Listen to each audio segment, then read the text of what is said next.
విజయనగరంలో గల ప్రభుత్వ మెడికల్ కాలేజీ వద్ద వైఎస్ఆర్సీపీ యువజన విభాగం ఆధ్వర్యంలో చలో మెడికల్ కాలేజీ ధర్నాలో వేలాది మంది విద్యార్థులు కార్యకర్తలు పాల్గొన్నారు. పోలీసుల తోపులాట మధ్య మెడికల్ కాలేజీ వద్ద ఆందోళనకు దిగారు. పేదవారికి వైద్య విద్యను దూరం చేయడమే కూటమి ప్రభుత్వం లక్ష్యంలో భాగమని, ప్రైవేటీకరణ చేయడం ఆపమని, జగన్మోహన్ రెడ్డి ప్రభుత్వం మెడికల్ కాలేజీలు తెస్తే వాటిని కూటమి ప్రభుత్వం ప్రైవేటీకరణ చేస్తుందని, ఈ విధానం వెంటనే ఆపాలని, లేని యెడల ఆందోళనలో ఇంకా ఉధృతం చేస్తామని విద్యార్థి యువజన విభాగం నాయకులు ఈశ్వర్ కౌశిక్, బెల్లాన వంశీకృష్ణ, అల్లె రాజేష్ కూటమి ప్రభుత్వానికి హెచ్చరించారు.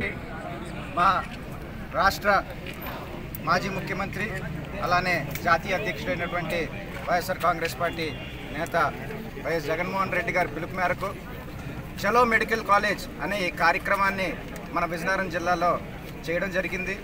దీనికి పెద్దలు మాజీ మంత్రివర్యులు బొత్స సత్యనారాయణ గారు, అలాగే మన జిల్లా పరిషత్ చైర్మన్ గారు మరి శ్రీనివాసరావు గారు, మన స్థానిక శాసనసభ్యులు మాజీ డిప్యూటీ స్పీకర్ అయినటువంటి శ్రీ కోలగట్ల వీరభద్రస్వామి గారు, వీళ్ళందరి సలహాల సూచనల మేరకు, జిల్లా పెద్దలందరి సలహాల సూచనల మేరకు మేము ఈరోజు ఇక్కడికి రావడం జరిగింది. రాష్ట్రం అంతా కూడా గత కొన్ని రోజులుగా ఏదైతే కొంచెం ఫైర్ టాపిక్ నడుస్తుందో అది మీ అందరికీ తెలిసిన విషయమే.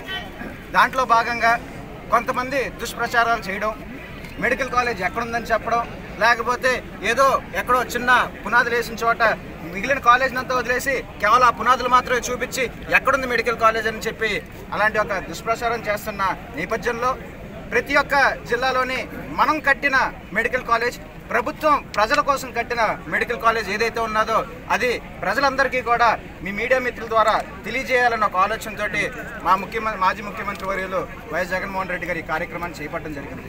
దీంట్లో భాగంగా విజయనగరం యువజన విద్యార్థి విభాగం నుంచి పెద్ద ఎత్తున జిల్లా వ్యాప్తంగా కూడా యువకులందరూ కూడా వచ్చి ఈ కార్యక్రమంలో పాల్గొనడం జరిగింది.